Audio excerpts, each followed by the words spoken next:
O, sige. Brother Tunying, opening prayer Po, na tayo.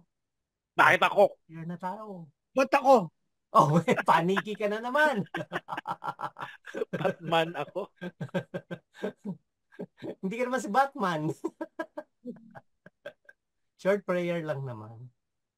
Invite lang ang ating ang Holy Sige Spirit. po, bago tayo magsimula, humarap muna tayo sa Diyos, sa Panginoon natin. At ating aanyayahan ang Espiritu Santo upang pangunahan niya tayo sa ating mga gawain, lalo na ang pagninilay ng salita ng Diyos. Napakahalaga na ang Espiritu Santo ang siyang magtulak sa atin at gisingin ang ating mga damdamin at isip upang malalim nating maunawaan ang misteryo ng salita ng Diyos. Let us pray. Amang Diyos, sabi mo, kung merong isa o dalawa na nagkatipon sa pangalan mo, ikaw ay naraon at kasama namin. Hindi lang po kami dalawa, hindi lang po kami tatlo, napakarami po namin. Kaya naman punong-puno kami ng kapangyarihan ng Espiritu Santo sapagkat nagkakaugnay-ugnay ang mga Espiritong magbibigay sa amin ng kalakasan at kalinawan ng aming isip upang aming mapaglinaw, mapag-aralan ang salita mo, aming maririnig sa aming panglimang linggo ng pagkabuhay sa linggong darating. Kaya Ama, maraming salamat at ang Espiritu Santong nananahan sa amin ay buhay na buhay at upang kami ay pangunahan sa aming pag-aaral. Maraming salamat sapagkat kami inako mong mga templo mo ng iyong Espiritu. Kaya naman kami inaangkin namin ang kanyang kapangyarihan, ang karunungan niya at ang kanyang patnubay sa aming pag-aaral na ito sa ngayong gabi. Kaya muli, galak na galak po kami at kami po ay tuloy na natutuwa na nagkakatipong kaming magkakapatiran upang magkaisa kami sa aming pananampalataya at upang ito ay lumago at magbunga. Muli, salamat Panginoon sa pangalan po ng anak mong si Yesu Kristo, kasama nga po ang Espiritu Santo na maghahari sa amin ngayon at magpakailanman. Amen. Amen. Amen po. Pangalan ng Ama ng Anak Amen. Amen. Amen. Thank you, Brother Tunying. Thank you for leading us in prayer. So, Ano man po, without further ado po, atin na pong tunghayan yung ating mabuting balita para sa linggong darating ng 5th Sunday of Easter. Ito po hinango sa Ebanghelyo ni Juan, Kabanata 13, talata 31 hanggang 33a at 34 hanggang 35. Ang magbabasa po sa Ebanghelyo ay si Brother Jerome. Sumainyo ang Panginoon. At sumayo rin. Sumainyo Ang rin. mabuting balita ng Panginoon ayon kay San Juan. Papuri sa iyo, Panginoon. Pagkaalis ni Judas mula sa huling hapunan, sinabi ni Jesus, "Ngayoy mahahayag na ang karangalan ng Anak ng Tao at mahahayag din ang karangalan ng Diyos sa pamamagitan niya.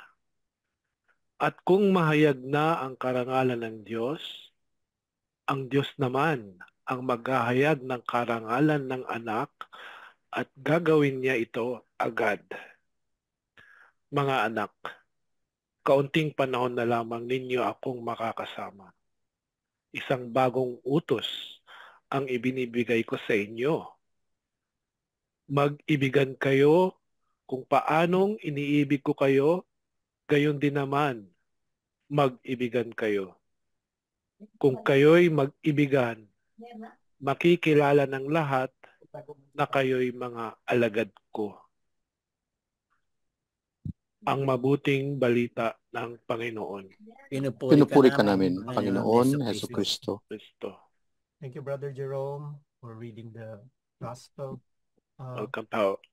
Brother Hector, baka meron ka diyang explanation or footnotes for the Gospel? Meron commentary. Sige po. Basahin ko lang.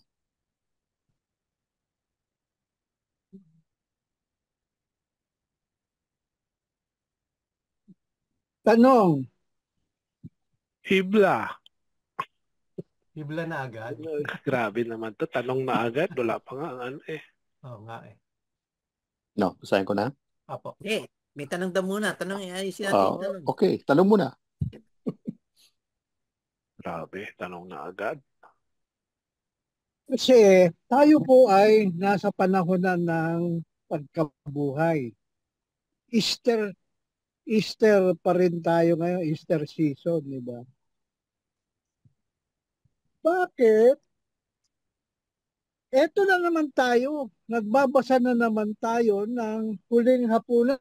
Sabi mo, pagkabasa mo, Brother Jerome, pagkaalis ni Judas, sa huling hapunan, di ba? Balik na naman ba tayo doon sa simula nung naghapunan sila, naghugasan ng nagpunta sa Gethsemane, hinuli, pinako sa krus. At bumabalik na naman tayo yan.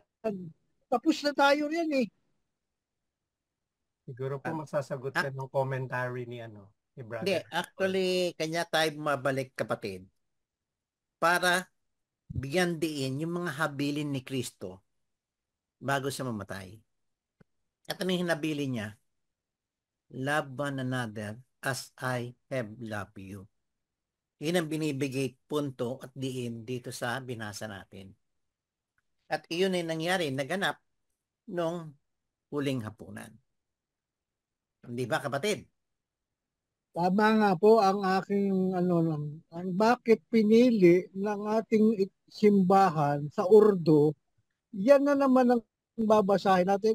Pag-aralan na natin yan nung panahon pa ng Kwaresma. So parang sinasabi mo, ito ay hindi siya, okay, Lent siya, hindi dapat siya part ng Easter kasi hindi pa na papatayin pa lang si Jesus dito. Oo. Yeah. Ang relevance dyan is ganito. Tandaan natin, ang Bible, Word of God, may mga mensahe sa sarili mo, personal, at sa komunidad. Itong mensahe na ito yung universal message. Sa lahat ng naniniwala kay Kristo, dapat mong magbigay ng pagmamahal. You must go beyond your self-love. Ito yung keyword sa nabasa ko eh. Ngayoy mahayag ang karangalan ng anak ng tao. Amen. Di ba sa Easter na-glorified na yung glorification yung nangyari sa kanya? Yun diba? So when the Son of Man is glorified, God is glorified. So ito yung punto ng Easter, the glorification of Jesus. Tapos mapapagduktong po natin yan mamaya doon sa ibang pagbasa po. Kasi the whole point of the gospel, doon sa nabasa ko din po, is about glorification and love. Yun po yung pinakaano. Pero tingnan po natin yung yung commentary ni Brother Hector. Baka andun din yung sagot. Okay, basahin ko muna. Commentary on the gospel. Sige po. This is the start of John's report of the great final teaching of Jesus at the Last Supper about the future of his church and his disciples. From the sayings of Jesus, the evangelist has composed a great discourse of Jesus about the obligations, duties, and dangers which will come upon his disciples after his own death and resurrection. There were probably slight different versions of this discourse which were handed down by word of mouth. The slight impression of repetition results from the evangelist putting three versions over one after another. As we approach the birth of the church at Pentecost, we need to listen to how Jesus envisaged his community.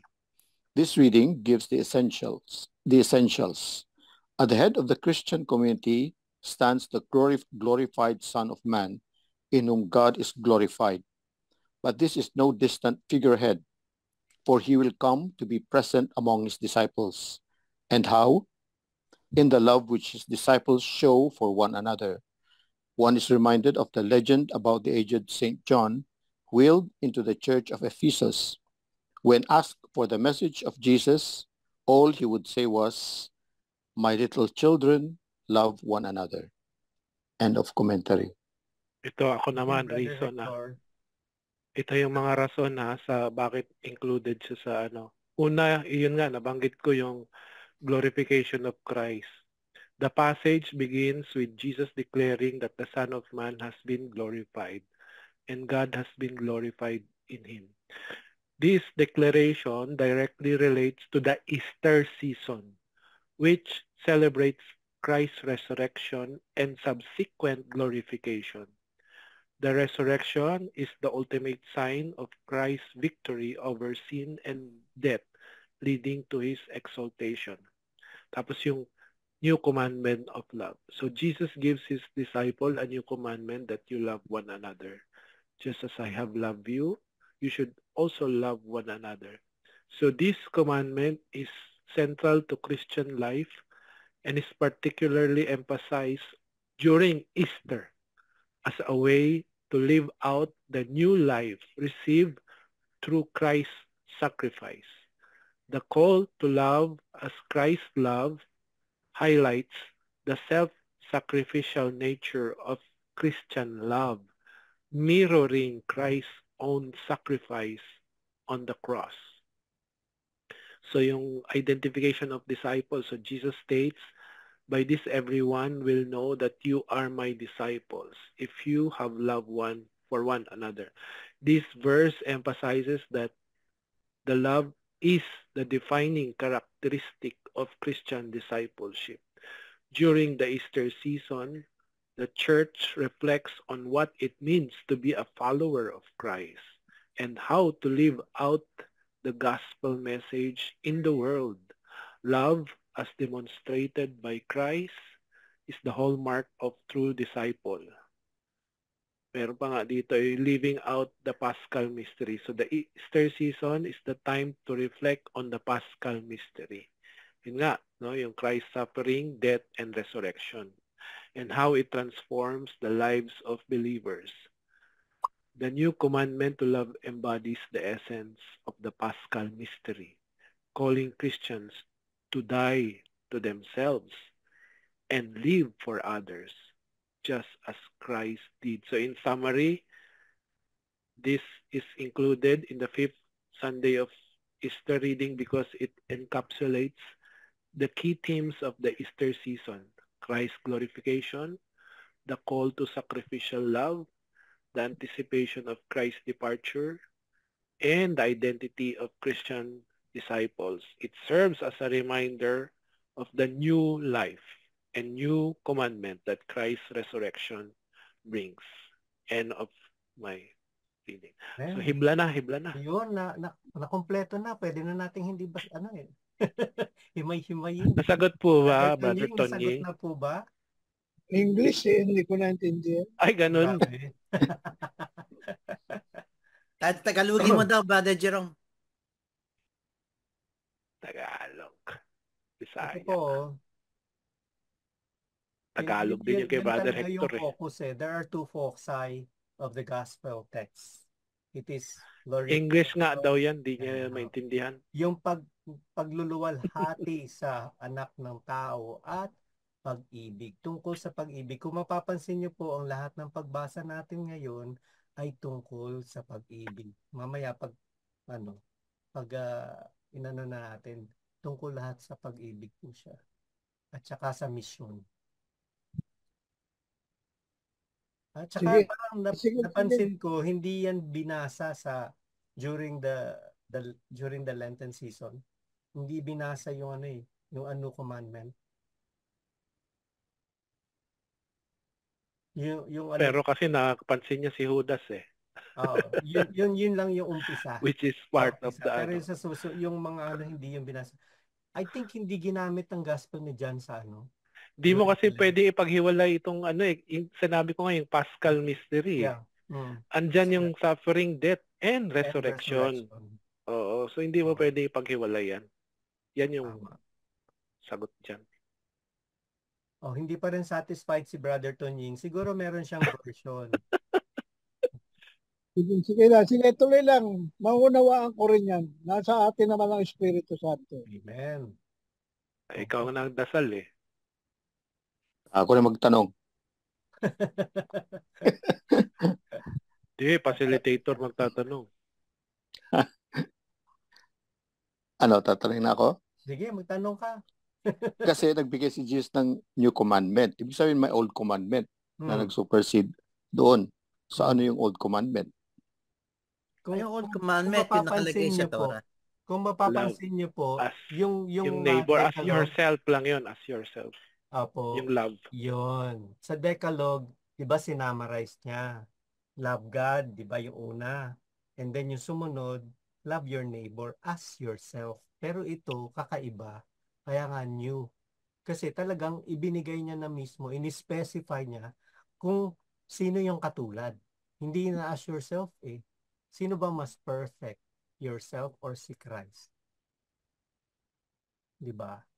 Yun na yung pinaka new, kaya new siya. Tama po ba, Brother Hector? Yes, parang nilagyan na something divine, Specific. godly love. May kanta pa tayo yun, di ba? Kinakanta pa natin yan. Kaya. Parang tall order. It's a very tall order, no, di ba? I give unto you that you love one another as I Which means, love you. sa sarili lang natin, hindi natin kayang gawin to. Kailangan natin ng support from Him, from who gave the law. Kaya we should have the Holy Spirit within us para... Kaya you have to deny yourself. Hindi mo kakayanin yan. Di ba dun nga sa talk natin, Brother Hector? Kaya sinabi ko, we are Christians. Pag tinanggal mo si Christ, ano na matitira? So without I am nothing. I am nothing. So, talagang kailangan talaga natin siya. Kung baga siya yung essential dun sa sa pagmamahal. Okay, docs. So, do we still have to proceed? Naintindihan na yan ni Brother Tony. Kunyari lang yun eh. Naintindihan naman niya yan. So, ang tanong, sino gustong sumagot? Sagot lang. Hindi na ako magtatawag. So, ano bang sinabi ni Christ, ni Jesus, nung umalis si Judas? Sino po may gustong sumagot? Mag-assign ka lang para may order. Si Brother Butch na lang. Okay. Ang sinabi ni Jesus, ngayon makita na ang kadakilaan ng anak ng tao. At makita sa kanya ang kadakilaan ng Diyos. Walang English yung mo Di ba normally may halong English. Son of Man. Translate ko na lang sa anak ng tao. Madali i-translate eh. Yung iba mahirap i-translate. Oo nga. Duktong mo na rin yung sa verse 32. 32. Kasi pag nakita na sa kanya ang kadakilaan ng Diyos, dadakilaan din siya ng Diyos at gagawin niya agad ito. Yun. Tama. Ano pang sinabi niya, Brother Jerome? Ano pa yung dinuktong niya na parang nakakalungkot? Mga anak, kaunting panahon na lamang ninyo akong makakasama. Hahanapin niyo ako, ngunit sinasabi ko sa inyo, ngayon, tama ba yun? Hanggang lang, A lang. Hanggang A. A lang yun eh. Tama na yun. Tama na po yun. Thank you, Brother Jerome. And si Brother Hector. Brother Hector. Yes. Ano yung sinabi niya nga na bagong utos? Kantahin niyo. At saka, Isang bagong utos ang ibinibigay ko sa inyo ngayon. Sandali, Magmahalan sandali po. kayo. Sorry Kung paano po. ko kayo minahal, gayon din naman magmahalan kayo. Hindi pa Tuloy ko na? tapos yung, hindi pa yung Thank tapos you. yung unang binasa, yung may sinasabing aalis ako, di ba? Mga anak, kaunting A lang panahon na yun. lamang. A lang po. A A lang lang. po. 33A. Tunying 33A lang po. Ganun ba? Apo. Hanggang Bakit- makakasama lang. bakit- Kasi meron akong tanong doon bakit kaya hindi pinabasa yung hahanapin ninyo ako ngunit hindi nyo alam kung saan ako pupunta. Bakit kaya hindi pinabasa yun? Doon ako Secret. nagtataka bakit meron ganoong. Bakit may ganong pagkakataon? Siguro mas ma-explain mo yun kasi nag-lector commentator ka. Kasi wala naman sa kinalaman doon sa glorification and loving. Oo. Ganon. Yung pinaka-key natin is about Kung sakali man, binasa ko kasi binasa ko ng diretso Tanong ko lang, bakit hindi raw nila alam kung saan siya pupunta? Hindi kayo makapupunta sa paroroonan ko. Siguro kaya hindi pinabasa yan dahil nga magulo yung salitang yan di ba? Nagtataka ka, bakit Ayun, hindi nila alam ko na. alam ang paroroonan na niya? Anyway, sige. Ayun, nasagot mo na. Nasagot mo na eh. I think it speaks of yung ano niya, yung passion, death, and passion and death. And then, yung ano niya. Kasi nga tungkol Good evening, Kois. glorification yun eh. Yung gospel is really focused on glorification. Good And evening, Chris, Brother Chris. hi, Brother Kois. Good evening. May sagot dyan, Brother Tunying. Alam mo bakit? Dahil ito yung sabi mo nga, oras pa ng Passion of Christ, di ba? Ito pa yung ano. So, hindi pa naintindihan ng mga apostoles kung ano talaga ang misyon ni Kristo. Dahil hindi pa bumababa sa kanila ang Espiritu Santo. Di ba? Kaya nga sila nagtatago nung pinersecute si Jesus Christ, pinatay. Nasaan sila? Nakatago. Naghiwalay-hiwalay. Hindi ba? Dahil hindi pa nila naintindihan. Sorry po. Siguro it pertains also kasi nga, di ba sinabi rin kanina ni Brother Tunying, why is the reading ganito? Samantalang nasa Easter season na tayo. Hindi na siya relevant sa Easter. Hindi na siya relevant. Kasi ang pinupunto dito, yung utos niya, love one another as I have loved you. Saka So that you discipleship. will be known as my disciples. Yun, discipleship. Oh. Love and discipleship. Okay, so hindi ko na itatanong yung ano. Kasi sinagot nyo na eh. Beses nyo na sinasagot yung tanong sa ano eh. Susunod na. Yung susunod na talata eh. Yung sa 35 eh. Kasi sa ganito, makikilala. Baka may comment si Brother Kois. Mga alagad ko kayo kung may pagmamahal kayo. Susulat si Brother Kois, puro nag-chat lang siya. Nagchat-chat lang siya, gagawa raw siya ng kape. Sorry po, I'm late. Timpla ako ng kape. Mga 5 pang kape. Oo nga. So okay 5 baso. Okay po, tapos na po tayo dun sa ano, sa gospel ano. So punta na po tayo sa uno. Ano? Hindi pa daw. Hindi pa daw, sabi ni Brother Tunying. Okay, kasi nga, ang title dito, may bagong utos. Bagong utos. Ay, may title sa inyo. Sa akin walang title. Sa Bible niya. Oo nga, ang bagong utos. Okay? New commandment, bagong utos. New commandment. So, isang bagong utos ang ibinibigay ko sa inyo. Mag-ibigan kayo. Kung paanong inibig ko kayo, gayon din naman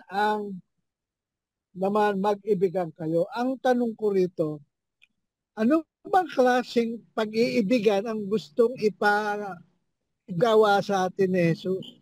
Matagal na naman niyang sinasabing mag-ibigan kayo, love your neighbor, love your enemy. Ano bang ulitin na naman Ano ba talagang gusto niyang ano ba talagang gusto niyang pag-ibig na dapat nating ialay sa ating kapwa? Katulad daw ng pag-ibig niya eh. Paano niya ba tayo inibig Hindi na po dapat ba, natin pamarisan?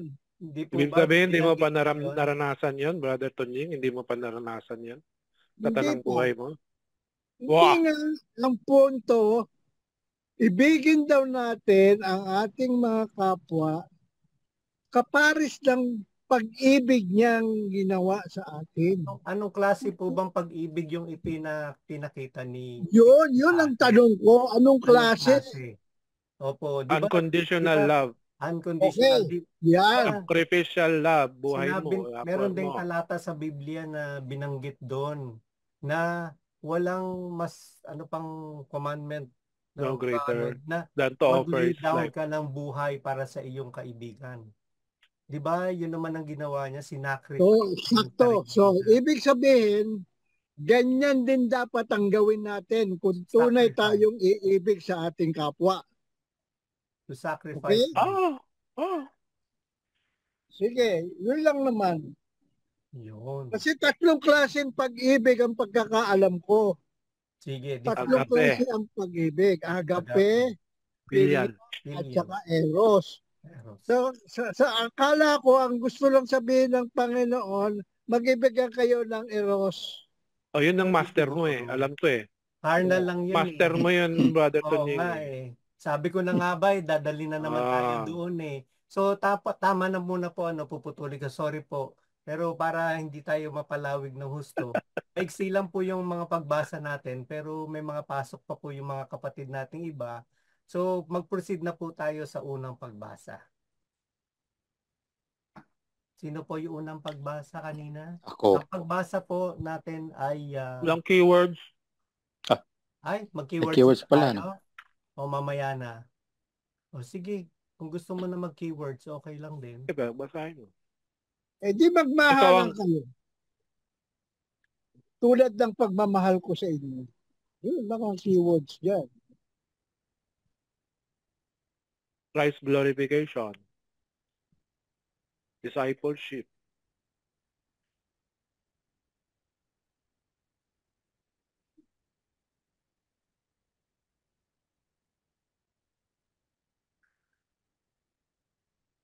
Paschal mystery. Passion, death, and resurrection.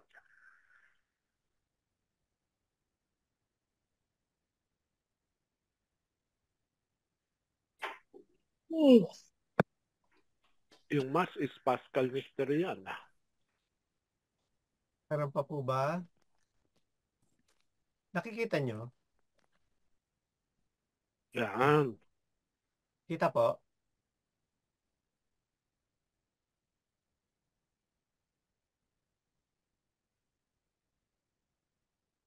Meron pa po? Okay na yan. Okay, dokes. So, parang hindi ko na kayang contain yung aking bladder. Sandali lang po. Tatay ka na. Hey, I really need to go. Go ahead. We will wait. Sige po. Babasahin na namin. Opo. Basahin nyo na yung unang pagbasa. No, basahin ko na o hintayin natin, Brother Alex. Baka lumawas na eh. Tayo lang natin. Sandali lang siguro.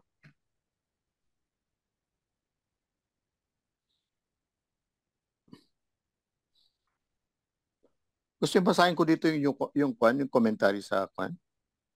Okay. Yung tungkol sa related din sa yung new commandment, sabi niya.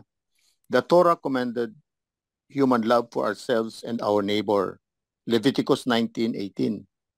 Jesus commands divine love for one another that is modeled on his own acts of charity and generosity, based on John 15:13 and 1 John 3:16-18. This supernatural love comes not from us, but from the Spirit. Yun ang difference. Yung Gagaling sa spirit yung love, divine love na ibibigay ni Jesus. Yun. Ano yun? Sa first reading ba yan? Yung inaano mo? Di ba yung sa New Commandment? Related sa New Commandment yun. Kasi may Torah eh. Mm-mm. Kasi yung Old Commandment galing sa Leviticus yun eh. Leviticus 19:18. Yung love your neighbor as yourself.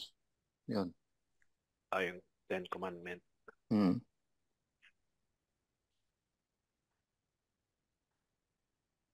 Basahin na natin to. Basahin ko na? Sige po. Ayan na siya, oh. Okay. Sorry po, medyo talagang puno lang yung aking bladder. So, una pong pagbasa ay hango po sa Aklat ng Mga Gawa. Kabanata 14, talata 21b hanggang 27. Brother, Pagbasa mula sa Aklat ng Mga Gawa. Pagkatapos nagbalik sila sa Listra, Iconio at Antioquia ng Pisidia, pinalakas nila ang loob ng mga alagad at pinayuhang manatiling tapat sa pananampalataya. Daranas muna tayo ng maraming kapighatian upang makapasok sa kaharian ng Diyos, sabi nila sa mga alagad. Sa bawat iglesia ay nagtalaga sila ng mga matatandang mamumuno at matapos manalangin at mag-ayuno, ang mga ito'y itinagubilin nila sa Panginoon na kanilang pinagtitiwalaan. Tinahak nila ang Pisidia at nakarating sila sa Pamphylia. Ipinangaral nila sa Perga ang salita ng Diyos at pagkatapos ay tumuloy sila sa Atalia. Mula roon, naglayag silang pabalik sa Antioquia. Dito sila ipinagkatiwala sa pagkalinga ng Diyos para sa gawaing kanilang natapos na. Pagdating sa Antioquia, tinipon nila ang mga kaanib sa iglesia at isinalaysay ang lahat ng ginawa ng Diyos sa pamamagitan nila at kung paanong nagbukas siya ng pagkakataon sa mga hintil upang ang mga ito'y sumampalataya rin at matagal silang nanatili roon kasama ng mga alagad. Ang salita ng Diyos. Salamat sa salamat Diyos. sa Diyos. Thank you, Brother Hector. Yes, welcome. Baka gusto niyo muna magbasa ng komentary dyan. Dali lang Pwede po. kong basahin yung komentary ko. Okay. Okay na ako, ma. Thank you. Yeah. Thank you.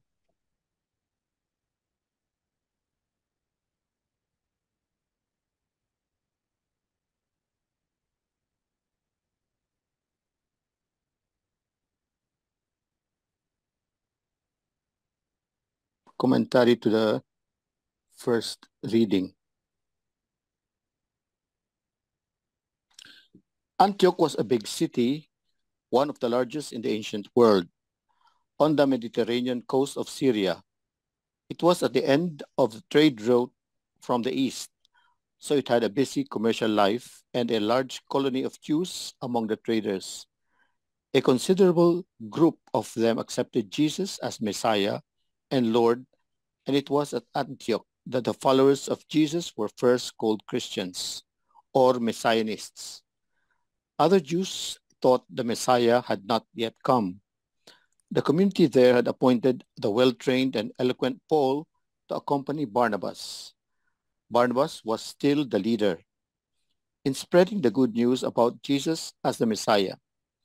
At the end of their journey, they reported back to the community at Antioch. It is significant that Barnabas and Paul appointed elders in each community.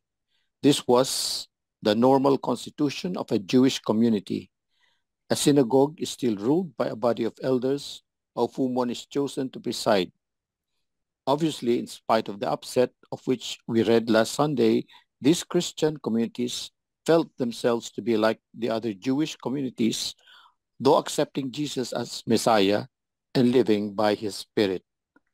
End of commentary. Brother Hector. Meron kayo dadagdag, Brother Jerome?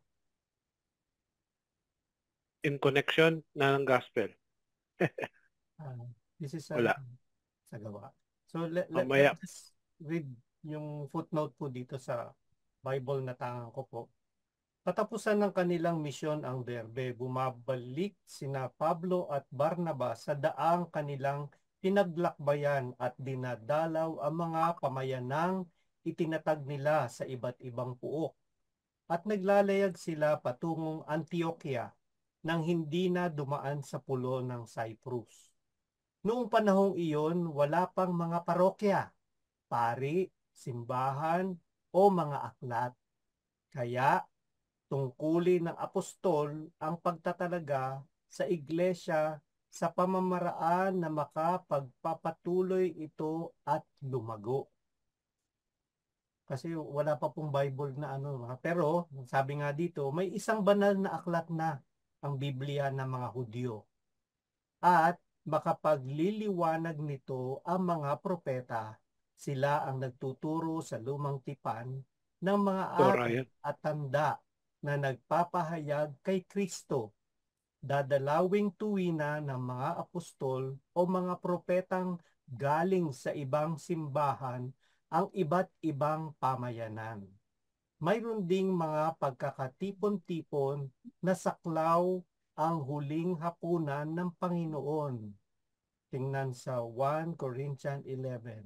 Maliban sa Eucharistia, ibinabahagi ng bawat isa ang kanilang sariling espiritual na kaloob o karisma.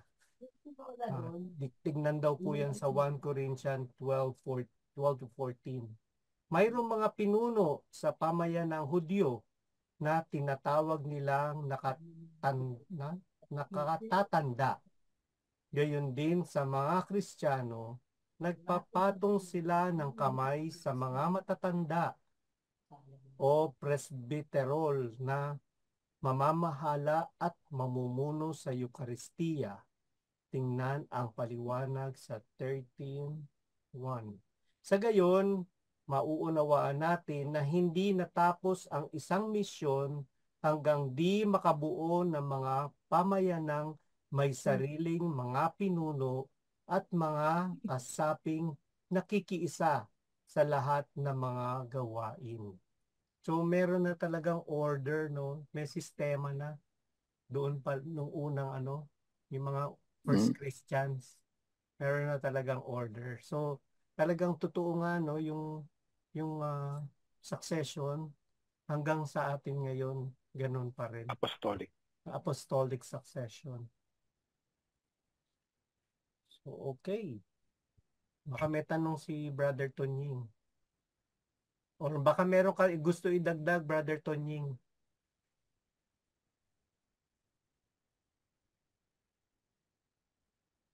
Nakamute po kayo. Himayin na muna natin. Doon na tayo magtatanong sa bawat talata. Makihimayin. Okay. Atin ang himayin. Okay. Yes, hello po. So, sino? Ito, nag-LBS pa kami. So, ang tanong, saan na ba kuminto? Kaya lang, nag-LBS kami nila, Brother Jerome. Supposedly, kay Brother Tonying kaya lang may kausap. So, Brother Kuis, andyan ka na ba? Ready ka na ba? Naliligo sa kape. Okay. So, Kape ka na. Balik na muna tayo kay Brother Hector. Yes. So, nung mga araw na yun, sino ba yung nagbalik sa Listra at Iconio at sa Antioquia ng Pisidia? Kanino mo tinatanong bro? Brother Hector. Dapat pala Brother Bu. Sorry po. Sige, Brother Hector, go ahead po. Ang pagkatapos nagbalik sila sa Listra, Iconio at Antioquia ng Pisidia. Pinalakas nila ang loob ng mga alagad at pinayuhang manatiling tapat sa pananampalataya.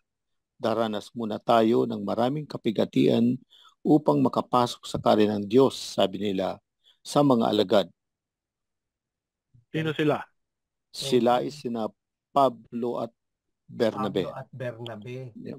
Yun.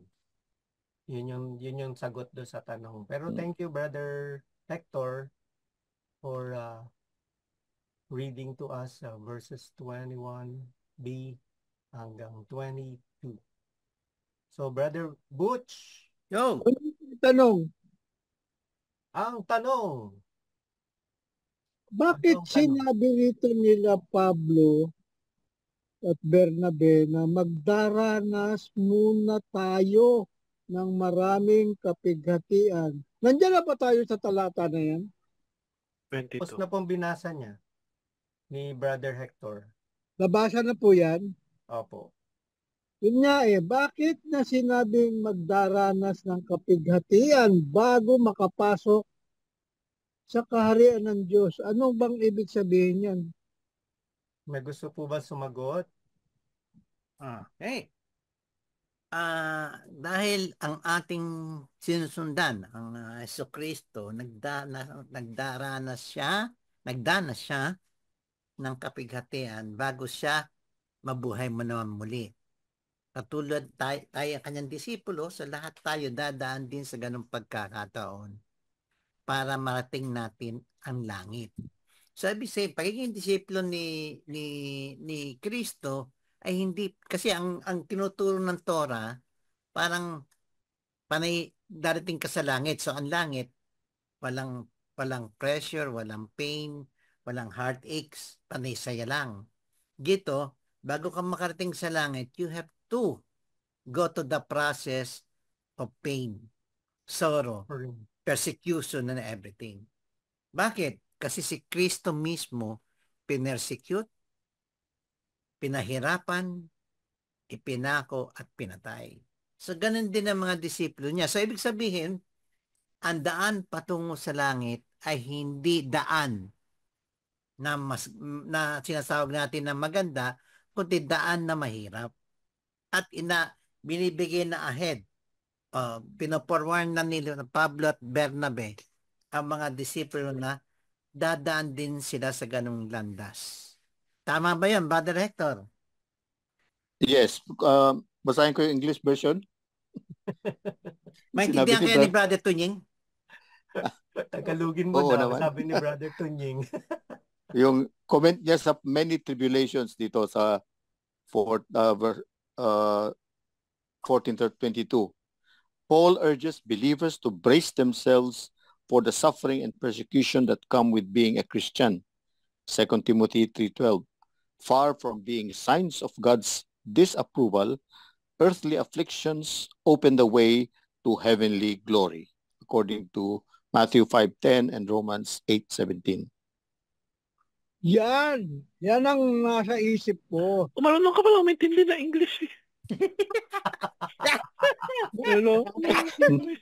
May silang kasi kasi pagkahaba-haba naman na komentaryo, English pa hindi nagkalabo-labo na. Kasi nga, ang pagkakaalam ko, ang mga naririyan, karamihan ay hintil at meron din mga Hudyo. Di po ba? So, kapag kayong nangangaral sila, marami silang iimbitahan ng mga hintil. At pangkaraniwan na kung saan mang silang iglesia naghahayag ng mabuting balita, kinokontra sila ng mga Hudyo. Malimit nga binubugbog at kinukulong pa dyan sila Pablo, di ba? So, yun ang naiisip kong kapighatian, magdaranas kayo ng hirap dahil may mga kaaway tayong Hudyo mismo, yung mga ayaw maniwala at ayaw magpa-convert ng Kristyanismo. Hindi dahil sa, totoo naman, si Jesus naghirap. Pero hindi naman yun ang ibig sabihin dito eh. Ang sinasabi ni Pablo, maghihirap kayo kasi maraming kontra sa inyo ng mga Hudyo mismo. Forewarned sila, forewarned. Binibigyan Yun siya na ng rin glory yung ano, ibig sabihin ng love one another as I as I have have loved loved you. you. Opo. Kasi tutularin mo nga si Jesus, di ba? Yung Kaya kanyang parang ano lang, there nangyari is sa no kanya. heaven without suffering. Kumbaga, you will not reach heaven without suffering. Di ba sinabi din niya ni, sino na nga yung Brother Jerome? Si Bernadette Subiru? The road to heaven is paved with Hmm. hardships, trials. Suffering. Yan ang naalala ko eh. Alam nyo, yan yung tumimo sa akin nung nag-CLT. Sabing ganyan nung yung speaker eh. God did not promise us a rose garden. Sabi niya, you can attain heaven, pero that doesn't mean na yung road to heaven is paved nga with roses. Maybe thorns. Hindi roses. So, Ang pagdurusa daw, kapag pinagsama sa sakripisyo ni Kristo, ay maaring maging mapagtubos, redemptive, redemptive. sa pamamagitan ng pag-alay ng kanilang mga pagdurusa sa pagkakaisa kay Kristo. Unite mo yung pain and suffering. Diba, Ang mga mananampalataya ay nakikilahok sa kaligtasan ng mundo at tumutulong upang punan ang anumang kakulangan sa mga paghihirap ni Kristo, para sa kapakanan ng kanyang katawan, ang simbahan. Diba yan, yan naman ang ginawa ng mga ng mga banal, ng mga santo. Redemptive suffering, Diba? yung tunuro ni Pope John Paul. Yan naman lagi ang nila. Ang tinutularan nga nila yung suffering ni Christ, yung sacrifice ni Christ. Yung pagkalas din mula sa makamundong bagay din, suffering. Ang pagdurusa ay maaaring makatulong upang alisin ang mga individual mula sa makamundong mga pagkakabit at tumuon sa mga walang hanggang halaga tulad ng mga handmaids. Hindi, wala. Ipinapahayag nito ang pagiging pansamantala ng mga makalupang kasiyahan at ang kahalagahan ng paghahangad sa kaharian ng Diyos higit sa lahat. Ayan. Kababaang loob at pagdepende sa Diyos. So ang mga paghihirap ay maaaring humantong sa kababaang loob at isang mas malaking pag-asa sa biyaya ng Diyos. Kapag natanto ng mga tao ang kanilang sariling mga limitasyon, mas malamang na bumaling sila sa Diyos para sa tulong at patnubay. Ayan. Dami pa dito eh. Sana lahat, ganun they will turn to God. They will hope in the Lord. Pero yung iba kasi, naninisi pa Pero yun yung tinuturo. Diba? Yun naman din natin ngayon eh. Kaya yun yung team ng Jubilee eh.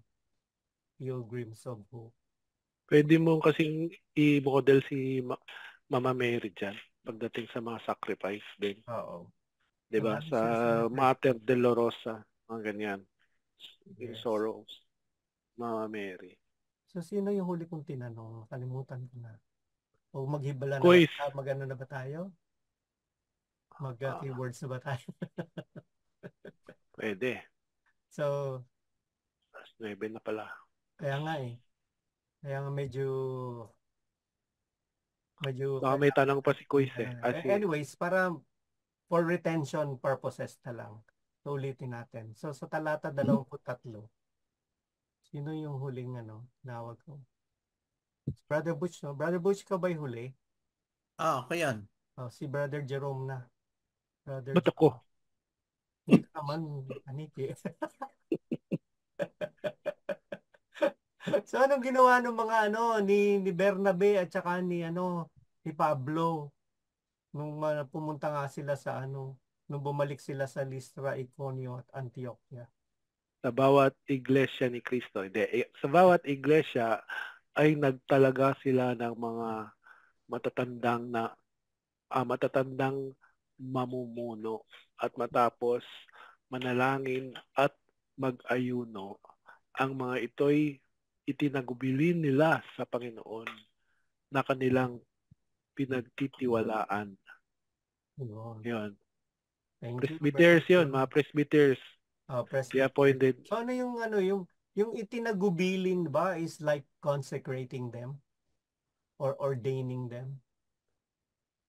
Parang version na ordaining yun Ordained, Ang ordained. ginagawa silang pare. Oo. Ministers. Okay. Charles, nandiyan ka na, Charles? Sino po itong mga hinahabilinan? Ito ba ay mga hintil o mga Hudyo rin? Mga believers, Religious leaders. leaders doon Wala sa naman mga sinabi community yung doon. kung Jew ba siya o Gentile. Kasi bayan ng mga hintil yan eh. Maraming mga hintil dyan. Karamihan dyan mga Grego, mga iba ang relihiyon. So yun yung kung saan Meron din siguro. binuo nilang pamayanan. So kung sino po yung mga tinalaga nila doon na sa tingin nila is makakagampan ng tungkulin na ito. Kasi nilagay dito Malamang matatanda. ang mga binibigyan nilang matandang maging tungkulin diyan. Mga Hudyo na na-convert from Judaism to Christianity, di ba? Hindi mga hintil. Dahil mahirap yung mga hintil. Hindi naman pwedeng pamunuan ng bagong sali lang ng mga hintil sa kanilang bagong relihiyon.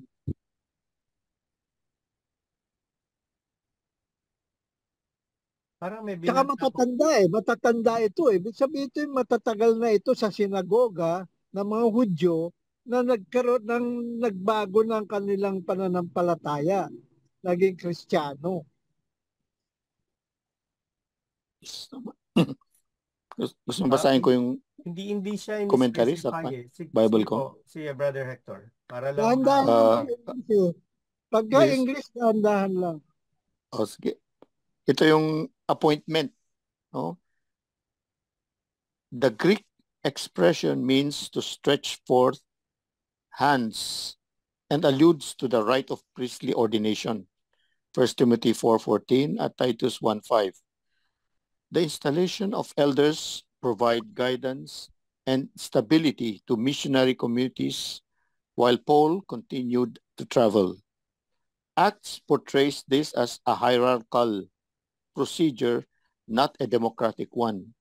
That is, it is Paul and Barnabas who ordained the elders, not the lay assembly. Yun, end of commentary. So sila yung namili, di ba? Sino po yung mga inordain? Hindi po mga hintil, Hudyo rin. Mga believers. Asan na yung proof mo? Resibo. So malamang hindi po kasi binanggit dito na yung mga na-convert na Hudyo yung pero sa sinasabi nyo nga maaaring totoo nga na yung mga matatandang Hudyo. Pero ang sinabi lang dito, mayroong mga pinuno sa pamayanang Hudyo na tinatawag nilang nakatatanda. Gayon din sa mga Kristiyano, nagpapatong sila ng kamay sa mga matatanda. 'Di ba? Pero hindi po sinabi meron din sa mga Hudyo na tinatawag nilang nakatatanda. Pero hindi in-specify po kung sino yung mga, kasi maaring di ba bumalik na lang sila 'di ba? Bumalik na lang si Bernabe at si Pablo So, nabuo na yung pamayanan nila doon sa Listra, sa Iconio at sa Antioquia. So, may mga matatanda na doon na naging na-convert na nga na hintil din. Hindi sinabi kung hintil sila or sinasabi nyo nga na Hudyo sila na na-convert. Pero dito, hindi po kasi binabanggit specific, which I don't know if meron bang importance yun or kailangan bang talagang dapat nating na dapat Hudyo sila or hindi pwede na may mga hentil na nararapat. Kasi bakit pa sila mangangaral sa hentil kung puro Hudyo lang yung pipiliin? Yun. Kasi baka siguro yung mga hentil, masusunod sila kung hentil din yung mamumuno. Di ba? Kasi kung Kaya yung nga, universal nga yung pagiging ano nila, di ba? yes, Catholic eh. Catholic, dito pa nga unang tinawag na ano, di ba? Oo. Na Kristiyano ang mga unang nananampalataya kay Kristo sa Antioch. Isa pa additional commentary Meron ka po? Go ahead. tungkol sa elders. Sige po. No? Related to sa James 5:14. Presbyteros, Greek, an elder or elderly man or presbyter. The word is used 66 times in the New Testament. It has its primary background in the Old Testament and Jewish tradition, where elders referred to the tribal leaders of Israel appointed by Moses, Exodus 24:1 and Numbers 11:16, and to the members of a city judicial council, Joshua 24. By the first century, it was a collective name for Pharisaic teachers, Matthew 15:2, for a group within the Jewish high court, the Sanhedrin, and for the senior officials of a Jewish synagogue. This notion of ruling and religious elders carried over into Christian tradition and was applied to its own appointed leaders. Acts 14:23, etc. An elder or presbyter thus came to refer to an ordained shepherd of the church who preached the gospel and administered the sacraments. The English word priest is derived from the Greek Priest, term. pare. Yan. Okay End of na. commentary. Thank you, Brother Hector. Okay na po, Brother Astig. So, Sa hindi yan aking Jew lang. palagay hindi inihayag dito kung sino yung itinalagang matatanda. Pero sabi nyo nga, gaya din ng sabi din sa komentary na binasa ko kanina, may katumbas dun sa mga Hudyo na matatanda. Pero gayon din, dito nga sa mga hentil, may mga matatanda sa pananampalataya. So, hindi natin alam kung yung mga matatanda sa pananampalataya na inabutan nila Bernabe at saka ni Pablo doon, mga hentil or mga Hudyo. Pero sabi nyo nga, lugar ito ng mga hentil. Pero meron mga Hudyo rin. So, sa tingin nyo po, alin yung mas magiging komportable yung mga hentil na mamuno Siyempre, sa hentil kanilang din. Di pananampalataya? Hudyo. Di ba yung mga Mga hentil na ano rin. Kasi mas accepted nila yun.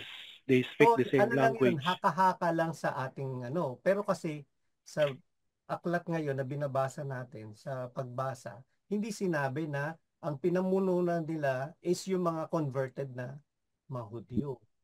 Pero sa tingin ko nga, nabanggit nga ni Brother Jerome, kaya nga Katolikos hindi naman siya mamimili. Kagaya nga ng na halal sa conclave na ano ngayon, na pinuno ng ating simbahan ay Hindi nagmula na sa Romano, Estados Italia. Unidos, hindi naman nagmula ulit sa sa Roma or sa Italy.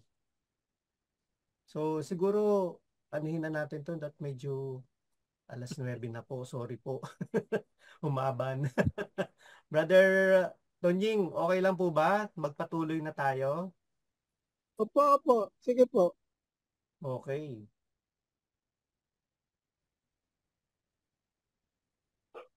The rest is ano na anong ginawa nila sino na yung huli kong kinaan?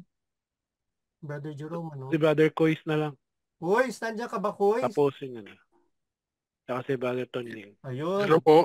Kuys, ikaw na magbasa nitong Lasing ka talata na sa kape, 25. Pero ang katanungan dito, pagkatapos nilang mangaral, saang syudad sila nangaral? Saan sila bumaba naman? Saang baybayin? At mula doon, saan pa sila nagpunta? No, ano pang ginawa nila? Minom ng kape. Oo.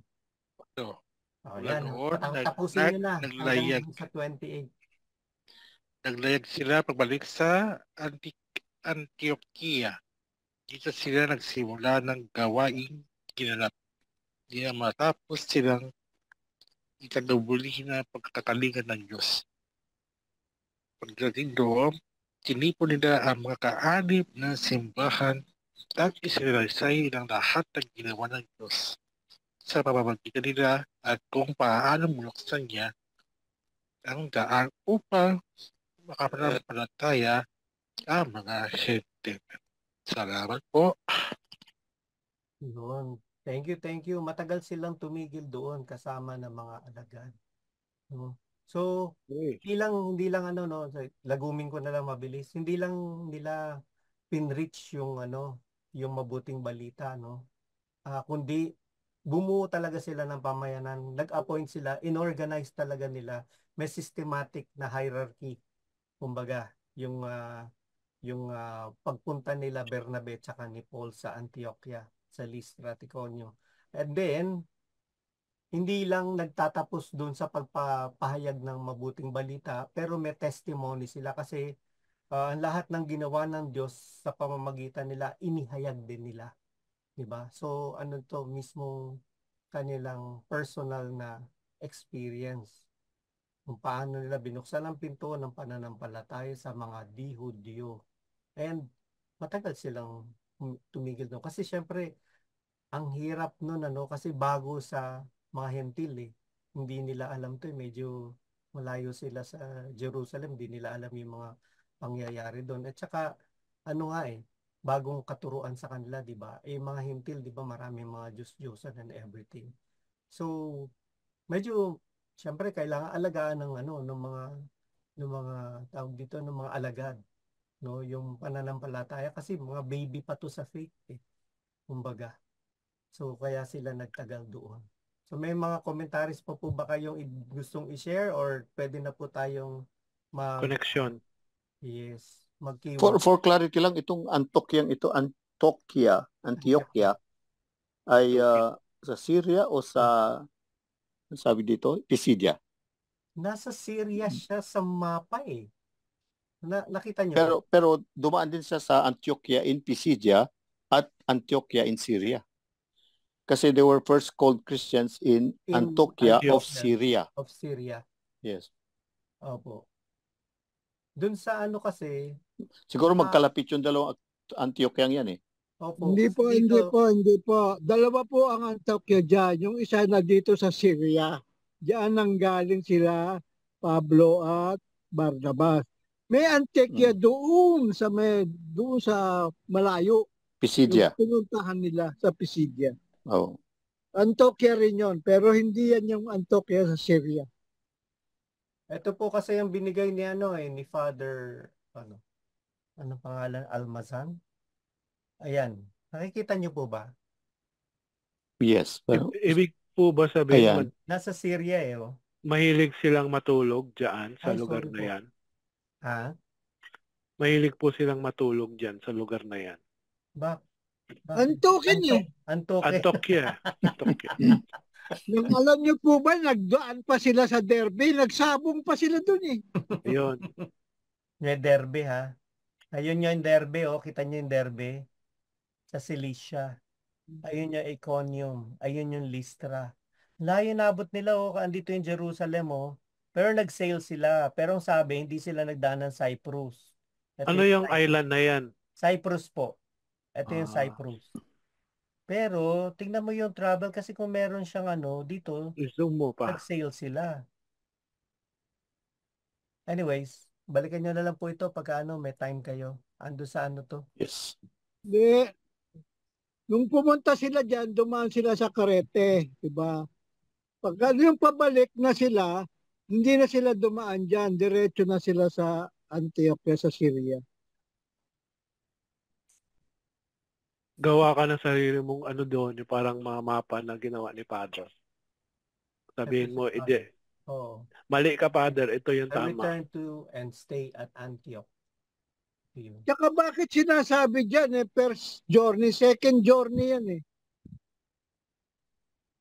Si Arnel Pineda na yung second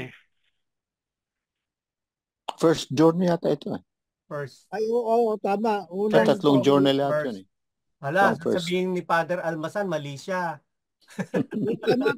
First journey yung unang paglalakbay. Brother Tunying pari pa yung sasabihan mo mali.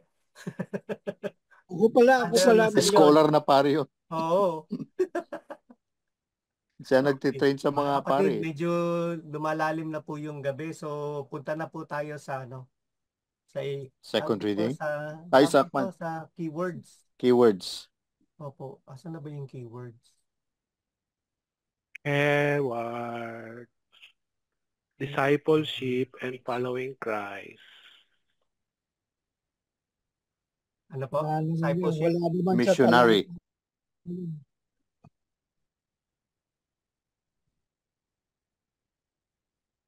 Discipleship is following Christ, di ba? Oh! Ano Ano pa po? Love as the defining characteristic. Love as the... The actions of Paul and Barnabas, strengthening the disciples, encouraging them in their faith, and entrusting them to the Lord, demonstrate a deep care and commitment, which is an expression of love. Perseverance and trials. Expression of care. Tama po ba? Nakikita niyo po. Meron pa? Perseverance and trial. It is through many persecutions that we must enter the kingdom. Doon sa Acts, di ba? So this theme of perseverance through trials is echoed on our gospel, where Jesus prepares his disciples for his departure and the challenges they will face in his absence. The new commandment to love one another becomes an even more critical in the face of adversity. Meron pa po? Proclaiming the word. Ayun, mission and spreading the gospel. Missionary journeys nila, tapos proclaiming the good news doon sa opening the door of faith to the Gentiles.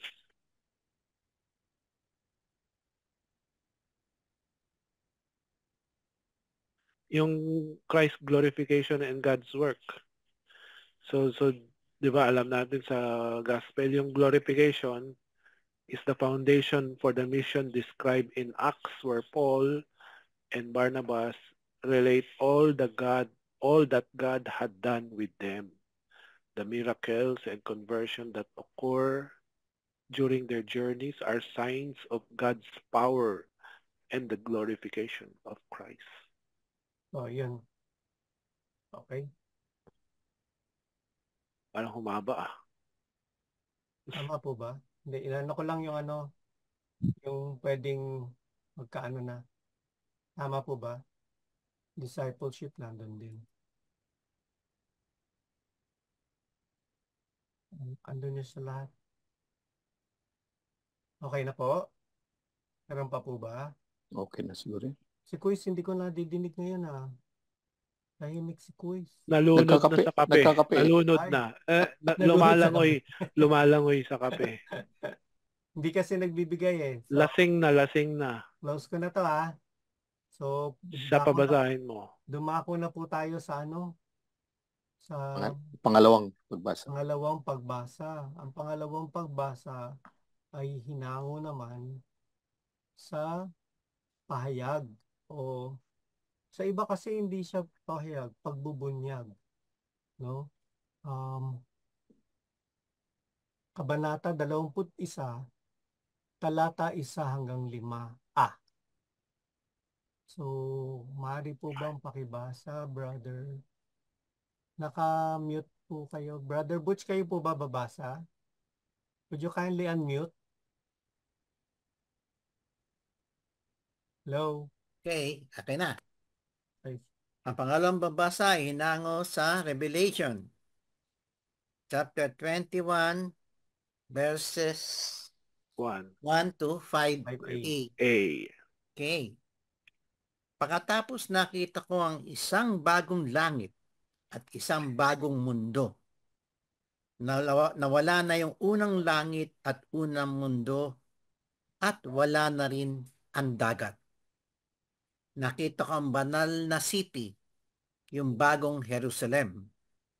Pumababa itong mula sa langit galing sa Diyos, na parang isang bride na inayusan at ready nang harapin ang mapapangasawa niya. May narinig akong malakas na boses na galing sa trono. Sabi, tingnan ninyo, nasa mga tao na ang tahanan ng Diyos. Namumuhay siyang kasama ng mga tao at sila ay magiging bayan niya. Siya mismo ang makasama nila at magiging Diyos nila. Pupunasan niya ang bawat luha sa mga mata nila at mawawala na ang kamatayan. Wala na rin ang pagluluksa o pag-iyak o paghihirap kasi wala na ang mga dating bagay. At sinabi kong nakaupo nung nakaupo sa trono, tingnan ninyo, ginawa kong bago ang lahat. Thank you po. Ang salita ng Diyos. Salamat. Salamat sa Diyos. Thank you, Brother Butch. O baka gusto niya ng lagumin. Brother Tonying, baka gusto mo ng lagumin. Inumin. Para matapos na tayo. Ano po sabi po? Baka gusto niyo pong bigay yung summary ng pagbasa. Ay kasi dito sa aking title ang bagong langit at bagong lupa. Sa makatuwid pala, darating yung panahon, ewan ko kung kailan, na mawawala na yung dating langit at lupa. Pati dagat mawawala . So magkakaroon ng bagong lungsod, bagong Jerusalem. No? Ganun po. So, diyan sa bagong lungsod na yan, kasama na natin dyan ng Diyos.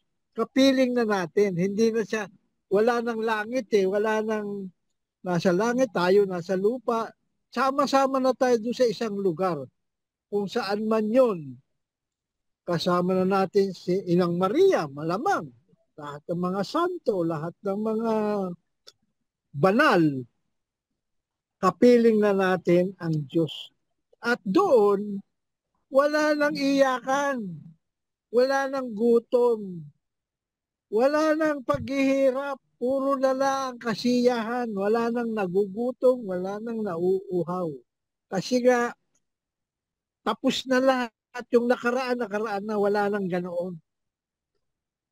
So yun ang ating magiging buhay pagdating ng panahon na yun. Kung kailan, hindi ko alam. Yun po ang pagkakaunawa ko dito sa talatang binasa natin 1 hanggang 5. Thank you, Brother Tonying. Meron po kayong mga footnotes na gusto i-share or commentaries? Gusto niyo komentary? Basahin ko yung komentary ko. Sige po. Like so much of the book of Revelation, this prophecy of the New Jerusalem is heavily dependent on the prophets of the Old Testament. In the dark days of the Babylonian exile, the prophet Ezekiel had foretold that God would rebuild Jerusalem as a new city where God would dwell, a city named Hephzibah. My pleasure is in her. The prophets had long spoken of the relationship of Israel to God as that of a bride to her husband, a bride who was often unfaithful.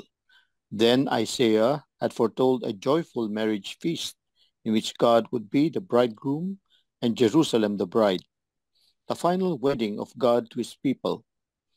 God's bride, Israel, who had so often been unfaithful, would at last be wedded to him forever in fidelity and happiness. This was the intended meaning of the marriage feast at Cana and of the parables of Jesus about a wedding feast of the great king, to which the poor and the outcasts would be invited.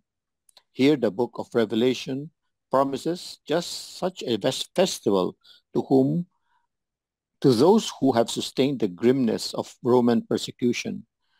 Now, as we celebrate Christ's triumph over death, we look forward to this same unalloyed happiness of God's presence and his love. End of commentary. Ano ang kahulugan ng bagong langit?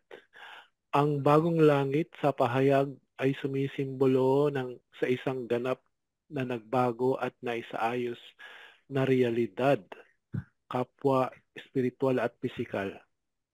Ganap na pagbabago. So, pagpapanibago ng lahat ng bagay.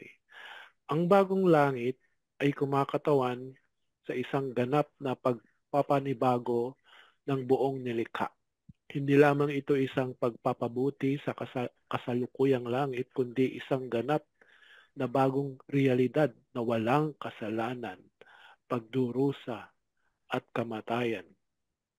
Pagpapanumbalik ng pagkakasundo. Ang bagong langit ay nagpapahiwatig ng pagpapanumbalik ng pagkakasundo sa pagitan ng Diyos at ang kanyang nilikha. Ang paghihiwalay na dulot ng kasalanan ay aalisin at ang Diyos ay tatahan sa kanyang mga tao sa isang perpektong relasyon. Ayan. So, spiritual na dimension, presensya ng Diyos. So, ang bagong langit ay ang lugar na kung saan ang Diyos ay ganap na naroroon. Ito ay isang estado ng direktang pakikipag-isa sa Diyos, kung saan ang mga mananampalataya ay makikita ang kanyang mukha at maglilingkod sa kanya ng walang hadlang. So ang bagong langit ay isang estado ng espiritual na kaluwalhatian at kaganapan. Ito ay ang katuparan ng lahat ng mga pagnanais ng puso, ang sukdulang layunin ng buhay na tao. So yung sa physical naman na dimension, so bagong lupa, so sa earth, new earth, ang bagong langit ay palaging nag-uugnay sa isang bagong lupa. Ito ay nagpapahiwatig na ang pisikal na nilikha ay babaguhin din at gagawing bago. Hindi lamang ito isang spiritual na realidad, kundi isang pisikal na lugar kung saan ang mga mananampalataya ay tatahan sa nabagong mga katawan. Wow, nagbago ng katawan. Pag-alis ng mga dating bagay. So sa bagong langit at bagong lupa, new heaven and earth, ang mga dating bagay ay lumipas na, wala ng kamatayan, pagdadalamhati, pag-iyak o sakit. Ang pisikal na nilikha ay malaya mula sa mga epekto ng kasalanan at pagkakabulok. So sa buod, ang bagong langit ay isang simbolo ng isang ganap na nagbago at na isaayos na realidad, kapwa espiritual at pisikal, kung saan ang Diyos ay ganap na naroroon. Ang kasalanan at pagdurusa ay aalisin at ang kanyang mga tao ay tatahan sa kanya na walang hanggang kaluwalhatian. So parang ito yung nangyari before Adam sin, no? And wala namang silang kasalanan nun. So physically, wala pang time element, wala pang history. Hindi sila umiiyak, wala silang pagdalamhati, Paradise. walang sin. Parang kahalintulad pero mas perfecto. Gusto ko sana basahin yung kailangan medyo mahaba-haba pero medyo hawig dun sa binanggit ni Brother Jerome. Pero may konti siyang added na Is it okay to read? Or yes, tayong late 9:24 na. So, unang pangitain na makalangit na Jerusalem, hindi nakita ng mata ni narinig ng tainga ang inihanda ng Diyos para sa mga nagmamahal sa Kanya. Yan ay nasa 1 Corinthians 2 verse 9. Nagsimula ang Biblia sa pangitain ng unang paglikha nang nakikipag-usap ang Diyos kay Adan na ang kanyang kaibigan sa halamanan ng Eden. Nagtatapos ang pagbubunyag sa isang higit na kaakit-akit na pangitain. May umaapaw na kasiyahan sa Diyos. Binabago ko na ang lahat. Naitayo na ang banal at walang hanggang lungsod ng tao. Isang bagong langit at isang bagong lupa. Naging ang muling nabuhay na katawan ni Kristo ang simula ng bagong espiritual at material na sanlibutan na hinahangad natin. Ngunit ngayon ay binago na ng kapangyarihan ng kanyang muling pagkabuhay ang buong daigdig. Hindi ito magiging paraiso para sa mga nakahiwalay sa kaluluwa o para sa anghel, kundi lungsod ng tao. Naging mga anak ng Diyos ang tao, magiging anak ko siya. Papahira niya ang lahat ng luha. Naninirahan ang Diyos sa piling ng mga tao at ibinubuhos niya ang mga ito ang kanyang kaligayahan. Ang mga pagtitiis na kaakibat ng maraming buhay, ang pagpapahirap sa mga martir, ang panloob na hapdi ng mga makasalanang nagsisisi. Tapos na ang lahat ng ito. Natagpuan din sa wakas sa puso ng Diyos ang kagalakan at kapayapaan na hindi matagpuan sa anumang panig ng lupa. Ang ikalawang kamatayan, bago ito mangyari ay ang walang hanggang hatol muna. Maipagkakait ba sa tao magpakailanman ang Diyos at ang dahilan ng pag-iral at makukulong ba siya sa kanyang pag-iisa? Hiwaga ito para sa atin.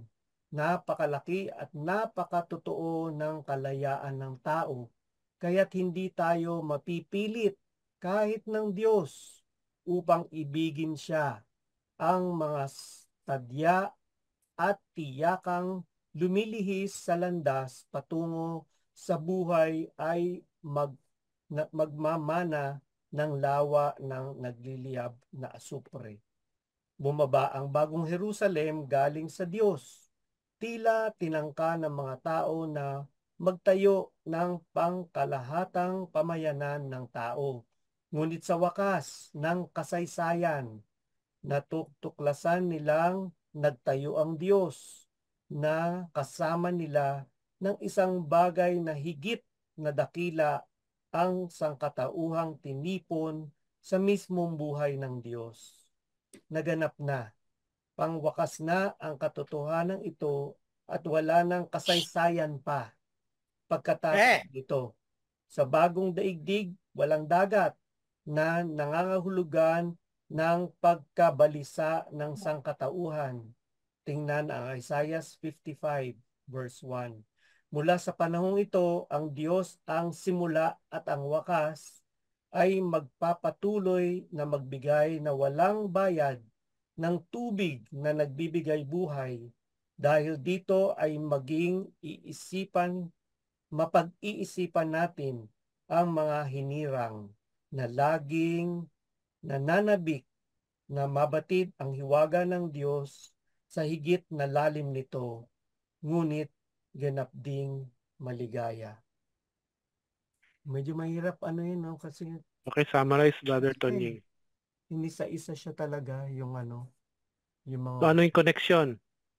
Oh, sige, na tayo? Tawag dito? Keywords na tayo. Keywords. No need na po sigurong basahin natin isa-isa yung yung pinaka second reading. Keywords.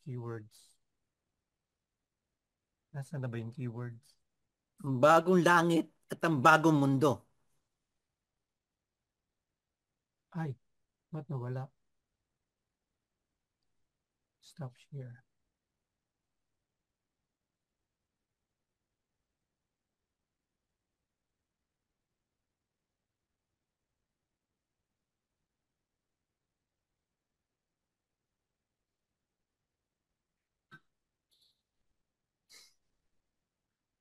Bagong mundo? Oo. Ano pa po?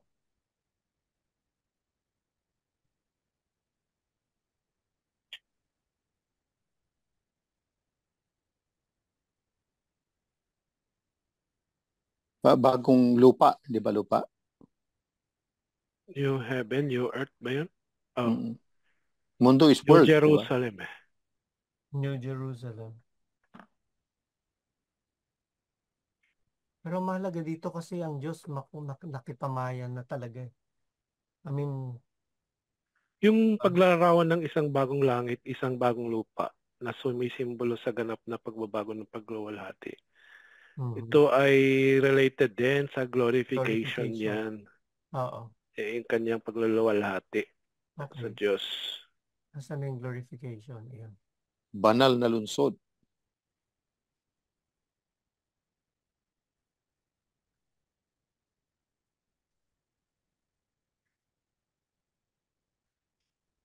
Yung pagpapahid ng luha, pag-aalis ng kamatayan at pagdurusa, ito ay isang pag-ibig na nagbibigay ng kaganapan at kapayapaan. So yung pag-ibig, love, connection. Pag-ibig. Pag-ibig ang siyang pumukaw. So, love. Andito na rin yan. Sige. Next. Kailan pa man sa puso't diwa kahit sa lamang.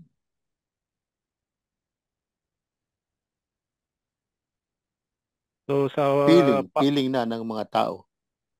Patuloy mga bato, ang tahanan ng Diyos ay nasa piling na ng mga tao.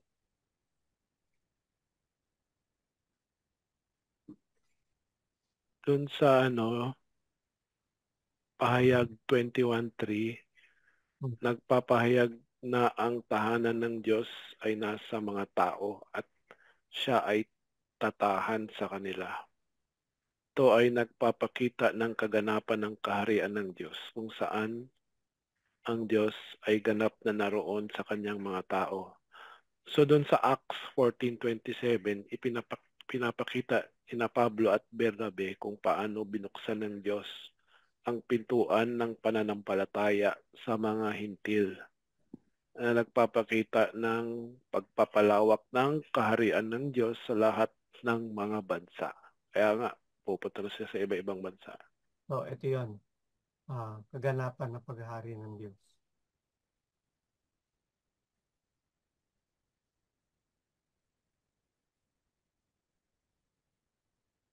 Yung perseverance, yung pagpapatuloy, yung sa pahayag 21, so nagbibigay ng pag-asa sa gitna ng paghihirap, di ba, nagpapakita na ang mga pagdurusa sa kasalukuyan ay pansamantala lamang at hahantong sa walang hanggang kagalakan at kapayapaan. Ito ay nagpapalakas sa mga mananampalataya na magpatuloy sa kanilang pananampalataya. Doon sa mga gawa 14-22, nagpapayo sina Pablo at Bernabe sa mga disipulo na magpatuloy sa pananampalataya na nagsasabi na kinakailangan ng maraming paghihirap upang makapasok sa kaharian ng Diyos. Ito ay nagpapakita ng katotohanan na ang buhay Kristiyano ay hindi madali, ngunit nangangailangan ng pagtatyaga, perseverance, pagpapatuloy. So, saan natin yun? Anong verse yun, Brother Jerome, sa second reading? Yung di ba may mga sinabi yung mga hindi ka na di ba? Oo, so yung pagdurusa. Sa perseverance din yun, 21:1, basta andun sa siya. So anyways, i-highlight ko na lang din perseverance and trust. So magkakaano sila yung tatlo. Marami siyang keywords na magkakasama. Related. Sabi nga dito sa wala. Sorry po. Dito sa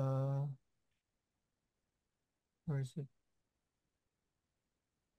Kung iano na natin yung tatlo, kung i-weave na natin, tying the three readings and the song. Yung first reading daw talks about love. Diba sabi nga natin kanina tungkol sa love naman talaga of the apostles for Jesus as shown in their missionary activities. Kasi shinare nila yung parang live Christ, share Christ Shinare nila si Christ dun sa mga iba na hindi pa nakakakilala sa Kanya. And then yung Psalm, kung titignan po natin yung Psalm, hindi pala natin nabasa yung Psalm. Pero speaks of love din talaga. And yung second reading about the reward of those who love God, so tungkol pa rin sa pag-ibig, they will see the new things. And then the gospel reading is about the glorification of Jesus and the Father and the commandment of love pa rin, loving one another. So yung love na tinutukoy po dito is yung kind, yung agape na love. No? Okay. Which is, makakabit mo rin yung sa, ano ba yun, yung tatlong beses na, do you love me? Do you love me? Kay Oo. Peter. Totoo. Feed my sheep. Diba? So, ito po yung yung ating psalm. Diyos ko at aking hari, pupurihin kitang lagi. So, yun naman talaga doon sa huli nating binasa, di ba? Pinatunayan na talaga doon na siya yung magiging God natin, tayo yung magiging anak niya. Diba? Kasi ayan, ang tolda ng Diyos sa piling ng mga tao. Sa piling nila, itinatayo niya ang kanyang tolda at sila ang magiging bayan niya at ang Diyos mismo ang sasaka nila. Okay. Yung gospel acclamation naman is bagong utos ni Kristo, mag-ibigan sana kayo katulad ng pag-ibig ko. So, dinescribe na nga natin kanina ko yung ano ba yung katulad ng pag-ibig ni Christ, di ba? Sacrificial, self-sacrificial love. So, May sinulat na si Kuya. meron na po ba tayong ano bang Bla? natin dito? Magmahalan, glorification, copy, paste natin dito. Meron pa, di ba?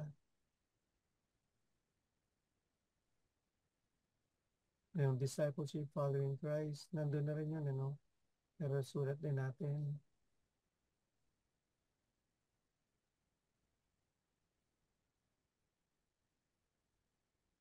Ano pa?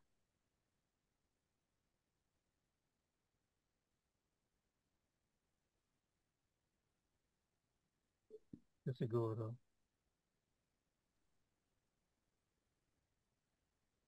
Nakikita niyo po?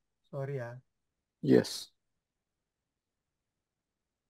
Okay. So, meron na bang nagsulat? Meron na yata. Magandang gabi po. Timpla ko ng kape. At nakatawa si Brother Char. Ang pag-ibig na tapat at may ay sakripisyo ay nagdadaan bagong buhay kalahati.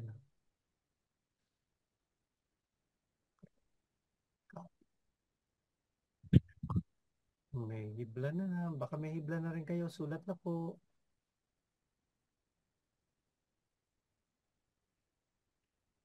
Ikita niyo po.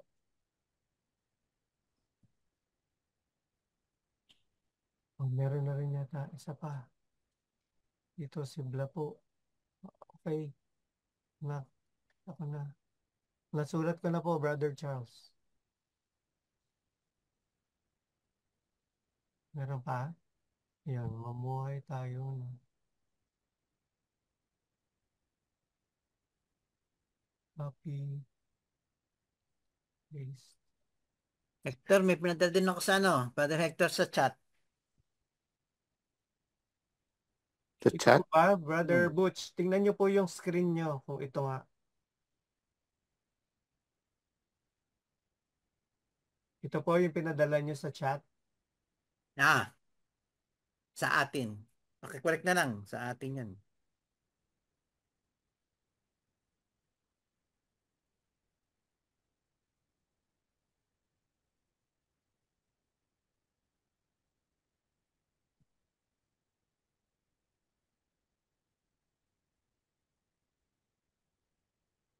Ano po po?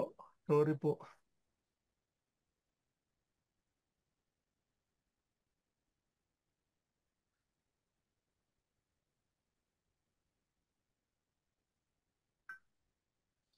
Meron pa po.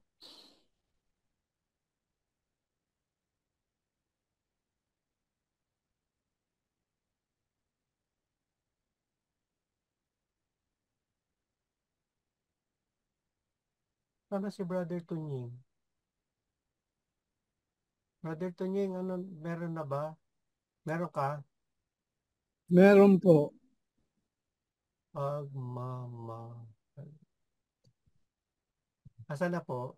Nasulat niyo na po? Sisend ko sa ating group chat. Sa inyo po dito. May chat, ano po itong ano? Parang ako lilipat. Paano ko ipapadala dyan? Click niyo po yung chat. Naka-mobile kasi siya. Wala ba dun chat? O sige po, sa inyo na lang po dun. Merong chat sa mobile. Alam ko may chat dun sa mobile eh. Ita-type ko pa rin. Send nyo na po?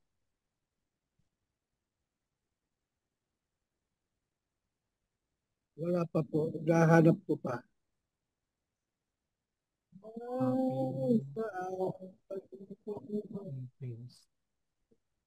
Mag-ibig kayo katulad ng pag-ibig ni Jesus sa pamamagitan ng pagtitiyaga at pananampalataya para sa kaluwalhatian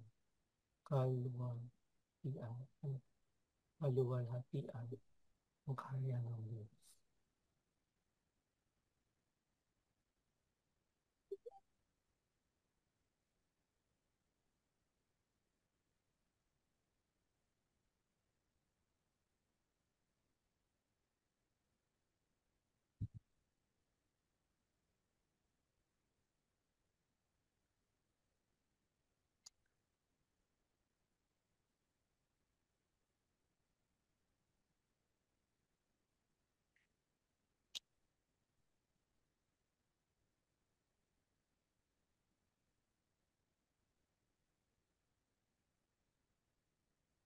Yan po.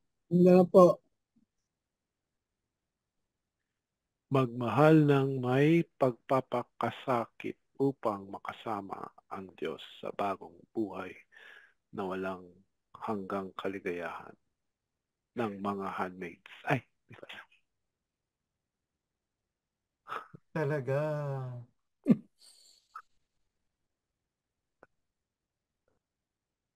Hindi lang po ha. Nahanap ko na wala.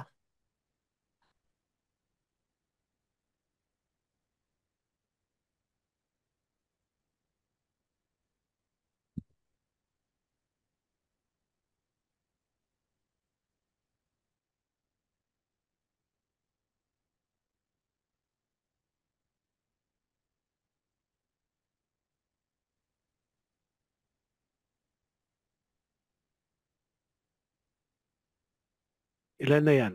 Dami na ata. Nakailan na tayo? Isa, dalawa, Okay. tatlo, apat. Si Brother Hector ba meron din? Wala Gawin mo pa. lang Hindi ko ma-organize ang isip ko. Pili lang tayo dyan. Kayong dalawa na. Speaking po tomorrow sa Handmaids Congress sa Lingayen. Ikaw? Ka? Wow, anong share mo? Ano yung share mo? Share mo sa amin. Share mo kay Kuya Tonying yan. Siyan mo si Kuya Tunying. Kasama ako dyan. Nakapag-register na ako dyan sa Lingayen. Wow. Bukas pala yon? Ikaw ang speaker doon? 24, Bakit 23 ba? sabi bukas? Tomorrow sa Handmaids. Bukas na ba yun? Friday? Ba't sabi bukas? Sa Lingayen ba sila? Sa 22, 23 yata. Pasyal sa Lingayen. Pangasinan yun, ano? Opo.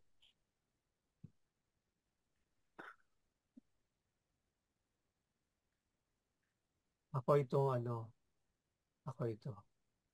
Ikaw, Brother Hector. Parang ganyan din ako. I think. Mag-ibigan kayo ng katulad ng pag-ibig ni Kristo sa pamagitan ng pagtitiyaga at pananampalataya para sa kaluwalhatian ng Diyos.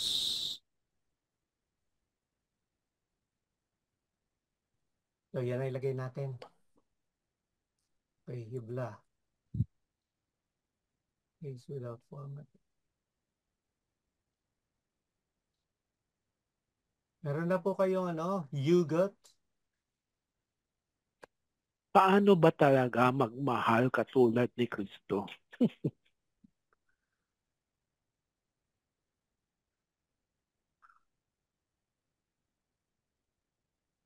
Yun. Yan yung tanong kanina ni ano eh. Di ba? Tanong na kanina yan Kuy Stonying. ni oh, ni Astig Tunyin. Paano ba ang magmahal katulad ni Astig Tunyin? Reflect, hugot. Paano ako minahal ni Kristo? Kaya ko bang ipamahagi ang kanyang pagmamahal sa iba, sa aking kapwa? Parang gano'n. Kaya ko ba? Kaya ko bang Kaya mahal ko bang mahalin? ang aking Ah, kapwa? Oo. Nang tulad ng kanyang pagmamahal sa akin. Tulad ng kanyang. Parang dapat mauna yung naranasan ko na ba ang pagmamahal ni Kristo sa aking buhay. Ano ba ito na tinatay? Tapos, kung naranasan mo, kaya ko bang pamahagi? Kaya ko ba, diba? Kanyang pagmamahal. Paano, brother? Dapat kasi maranasan mo muna eh. Naranasan ko na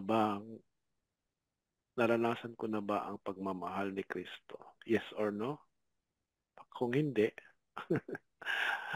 Dito. Naranasan ko na ba ang pagmamahal ni Kristo?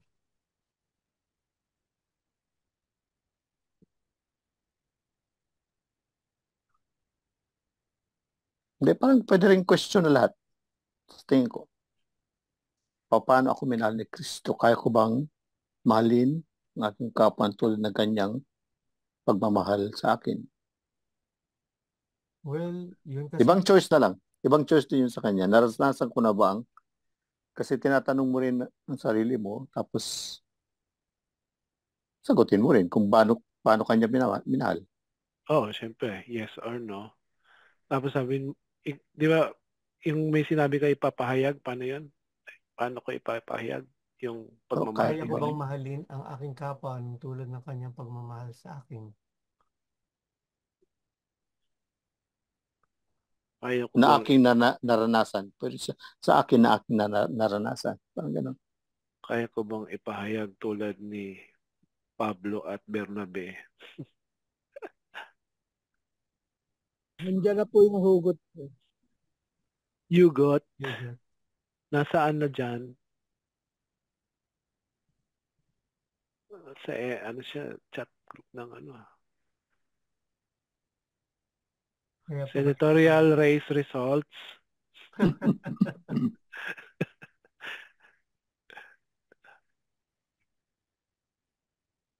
Dami ah. ang dami. Daming yugot to. Paano ba ang Paano mo i-actualize yan? Ikaw nang balang pumulot, Brother Jerome. Kung ano ilalagay mo sa yugot. Paano ko mamahalin ang kapwa ng walang pasubali? Okay. Challenge. Alis na po tayo. Yan yung sinasabi na mag-mission tayo. LCSC. Wala pa akong bigay. Diba? Pwede. Yung sa po, yung tempo na naiwan. Hindi mo ba nabibigay sa'yo? Hindi po. Pakihanap ko nga yung recording ni Choco sa kanina. Oo, pinigay ko po sa'yo yun na. Hindi ko nabandaan sa kanila. Ipahayag ang kanyang mga salita. Ay, wala dyan. Paayos ko na yan. Ipahayag tong mga ano natin, share. Share this LBS. Tignan mo Diba? na ba? Tama ba yan? I-share mo sa Facebook mo. Mag-mission tayo at kanyang mga salita Tulad at ni kanyang Kuy. kalulhatihan sa ating Kasi yung pahayag kapwa. ng kanyang mga salita at kanyang kalawal, ipahayag. I-share, di ba? Pahayag. O, dapat i-share mo rin tong Live Christ, LBS. share Christ, di ba? LBS sa social. Hindi, dapat sumama na kayong magbigay ng talk sa ano. Paho naman talaga eh. Pwede naman online. May pasok ka eh. Oo nga eh.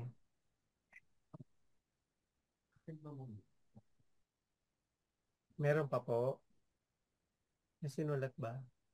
Wala. Bakit kakaiba yung kulay niya? Black ko na lang. Meron po kanina. Mas maganda. Mission. Ay, ibang Pahayag color. ang kanyang mga salita. Pero bold, parang bold yung kanya. At Yan. ang kanyang Bay natin yung color. pahayag ang kanyang mga salita. Blue At na nga lang natin para mas kita. ang kanyang kalwalhatian.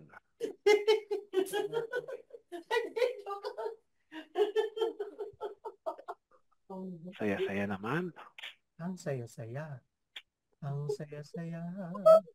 Ang saya-saya. Ang saya-saya. Saya-saya talaga yung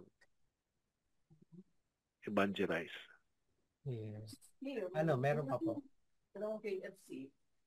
Hindi mo na ako nagpapagpapag ko sa'yo. Isa lang. Kasi nagpakain na ako ng aso. Naka-color red yung mag-mission mo.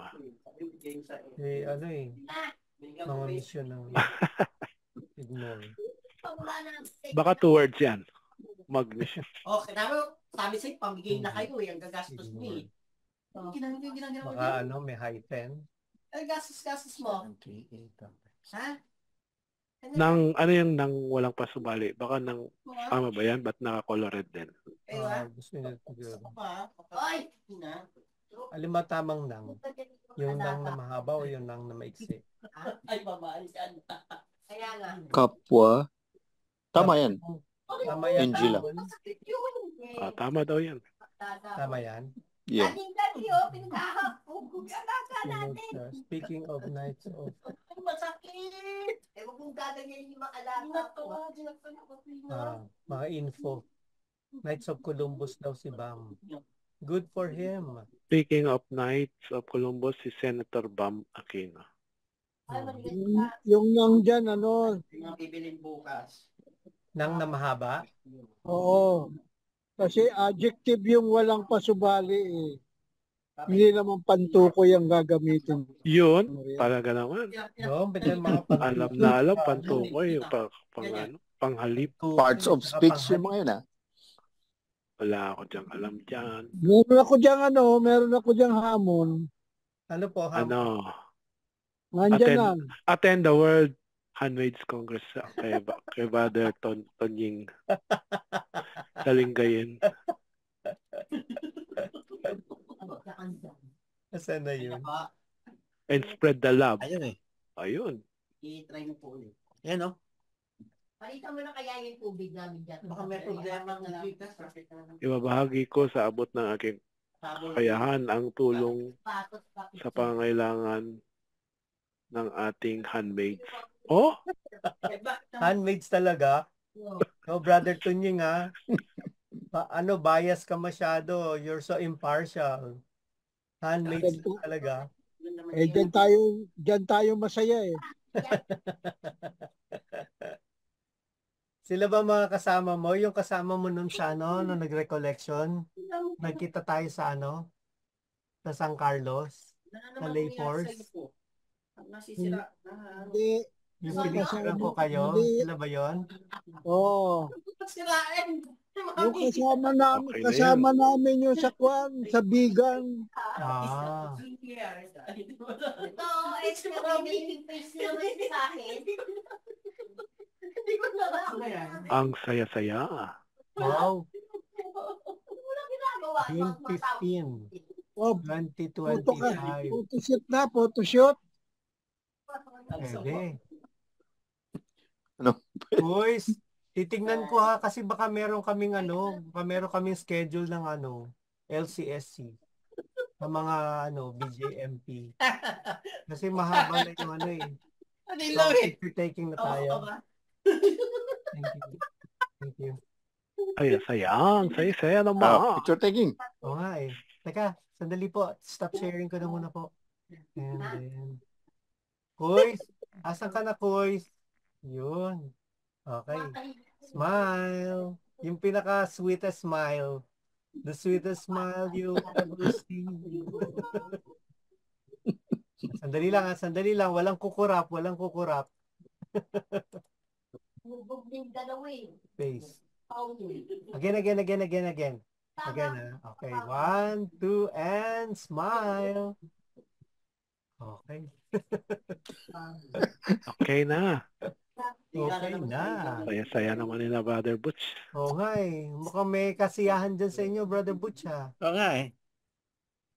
Di atin na yun Pasyal sa, ka sa sa mission. 35, June 15, MFC 35. Diba? Sino magko-closing? Boys, can you do the honor of closing prayer? Teka po. Wait lang po. Paki-silent po na si Tito Butch. Okay. Go ahead. In the name of the Father, the Son, and the Holy Spirit. Amen. Amen. Hail Mary, full of grace, the Lord is with you. Blessed are you among women, and blessed is the fruit of thy womb, Jesus. Holy Mary, Mother of Mother God, of God, pray for us sinners now and at the hour of our death. Amen. Glory be to the Father, and the Son, and the Holy Spirit. As it was beginning, is now, and ever shall be, world without without end. Amen. Amen. San Isidro Labrador, pray for us. Pray for us. Sacred Heart of Jesus, Have mercy on us. Immaculate Heart of Mary, Pray for us. Pray for us. Our Lady of Fatima, Pray Pray for for us. us. name of the Father, the Son, and the Holy Spirit. Next Amen. time, Amen. pag Thank you, magpe-pray ka Kuys. ng Hail Mary, dapat Latin na lang gamit. Kasi Maglalapit our tayo. Father, Latin. Pater Noster. Pater noster, qui es in celis, sanctificetur nomen tuum. Memorize ko yung Mag-aral- Spanish version yan nung Adveniat. Spanish time. Oh. Padre Nuestro. Padre nuestro que estás en el cielo, santificado sea tu nombre. Ano Venga, ba ba? Sinulat ko yan doon sa exam namin. No? kalimutan ko na lang. Kalimutan ko na din. Universal language Basta ng salve church na is lang. Latin. Maraming salamat din, Kuys. Okay. Thank you. Good Maraming night. salamat po mga Good night. kapatid. Okay, sleep well.